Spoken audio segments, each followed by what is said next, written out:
냐 산업혁명 초기에 이제 산업혁명이죠. 물론 본격적인 산업혁명이라는 것은 이제 1800년대부터 이제 시작됩니다만 그 이전에도 초기에 그런 산업혁명의 모습들이 이제 드러나기 시작하는 것이죠. 그래서 앵클로즈 무브먼트라고 하는 것 자체는 뭡니까? 이 빈민과 관련되어 있는 건데. 앵클로즈 무브먼트라는 것은 원래의 농사를 짓고 있는 영주에 이 땅이 있으면은 이 영주의 땅이 누가 여기서 농사를 지었습니까? 이 다 농노들이 농사를 지었잖아요. 예?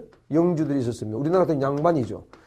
양반 영주가 이 거대한 이런 농토에 농노 쉽게 말해 우리 같은 평민들이죠. 예? 평민들이 가서 농사를 쭉 지었단 말이죠.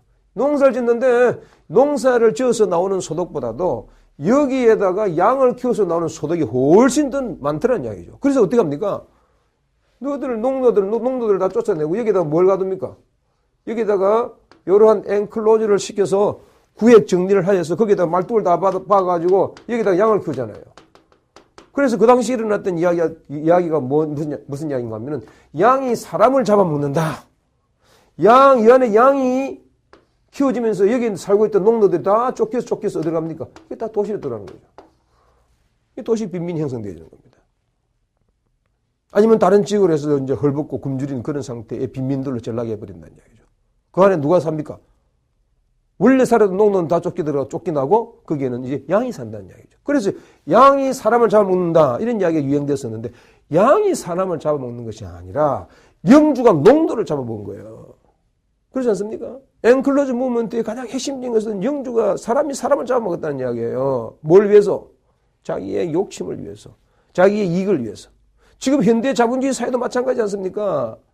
경제 위기 상황이나 경제 성장 안 되고 지금 현재 어려운 상황이 되면은 가진 자인 자본가는 누굴 쫓아내야 되나요? 밑에 일하는 사람을 다 추려내야 되는 겁니다.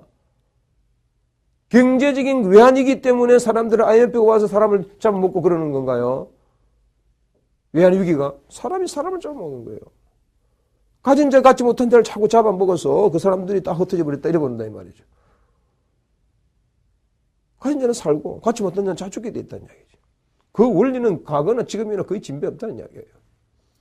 그래서 이 농민들은 어찌 되는 거예요? 도시나 아니면은 또 다른 지역으로 계속적으로 흩어졌다 가서 뭐가 되느냐? 도시 내지는 일반 빈민이 형성돼 들어간다는 이야기죠. 굉장히 재밌는 이야기입니다. 따라서 역사 공부를 계속하고 복지의 정책이나 복지 사상 속으로 계속적으로 들어가게 되어지면은 공부하면 할수록 굉장히 재밌다는 이야기죠. 아, 현재가 이렇게 형성되었구나. 그러면 우리가 갈 길이 보인다는 이야기죠. 흘러 들어갔던 그거를 추적해보게 되게 되면, 아, 우리가 어떤 쪽에 현재 서 있고, 어떤 쪽으로 가야 되겠다라고 하는 방향성이 형성된다는 이야기죠. 그런 의미에서 공부하는 것이죠. 공부가 얼마나 재밌습니까? 저 뒤에 있는 학생, 재미있나요? 음식을 먹다가 지금 현재 듣고 있는 학생, 공부가 재밌습니까? 물론 학점 따고, 뭐, 복지사 학점 따고, 이렇게 해서, 좋은 데 취업하고 이런 것도 좋겠지만 이런 깨달음도 상당히 중요하다는 이야기죠. 우리가 살고 있는 모습은 어디서 흘러 들어와서 지금 현재의 모습이며 이 모습을 알게 되면 우리가 어떤 방향으로 가야 되겠다라는 것이 보인다 이 말이죠. 그것이 멀리 보이는 쭉 이렇게 보인단 말이죠. 그걸 보이는 순간에 아, 이게 깨달음인 거죠. 그 즐거움이라는 것은 이런 말할 수가 없습니다. 그래서 엘리베스 여왕이 이제 1601년에 구빈법 형성하는 거잖아요. 구빈제도. 그래서 1601년, 그 다음에 1662년에 빈민들이 여기 갔다 저기 갔다 어찌 됩니까? 빈민을 관리하려고 하는 그러한 영주 내지는 그건 행정적인 사람들 볼 때는 관리가 잘 안 된다는 이야기죠. 따라서 빈민들은 돌아다니지 말고 한 곳에 있으라 하는 것이 이제 정주법인 것이죠. 작업장은 또 어떻게 해야 되며 작업장 안에는 어떤 사람이 작업장 안에서 일을 해야 된다라고 작업장법이 1700년대. 길버트 법에 있어서는 1782년에 재택의 어떤 형태라든지 아니면은 이제 복지사 제도라든지 이런 형태가 이제 형성되어진 게 1782년인 것이죠. 행정적으로 관리하는 관리요원이 생긴다는 이야기입니다. 그 다음에 스피너랜드 같은 경우에 있어서는 원에 쉽게 말해서 바깥에 있는 그러한 사람들에도 이제 복지 혜택을 준다는 것과 더불어서 빵이라든지 먹고 사는 것을 이제 가족 수에 따라서 이제 복지 시혜를 주는 그런 형태로서 최소한의 복지 혜택을 준 그런 제도들이다 이렇게 보시면 되겠습니다. 그 다음에 개인의 어떤 빈민법 뭐 이런 내용들이 주를 이루고 있다. 엘리자베스 빈민법은 빈민 노동력 유무에 따라서 분류를 했다. 중요한 내용들입니다.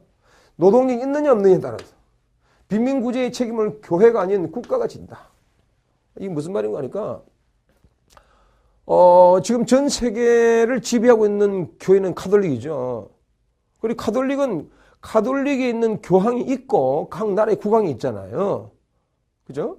그러나 영국에 있어서는 원래 이 교회의 교황이 국가의 국왕이었다 이래 보는 거죠. 쉽게 말해서 엘리자베스 여왕 자체가 국왕이어야 되는 이야기죠. 그래서 수장령이라든지 일반적인 엘리자베스 여왕 자체가 하나님으로부터서 받은 그 교황과 같은 존재이다 이래 보는 거예요. 그게 성공인 거죠. 성공에 있어서는 국왕 자체가 교황이라고 이래 본다 이 말이죠. 그래서 교회가 모든 관리했었는데 그것이 이분화되어 오면서 이제 국가가 이제 책임을 지게 된다. 구빈 행정을 담당하는 기관이 수입되고 구빈세, 세금을 그다음 지방 행정을 책임을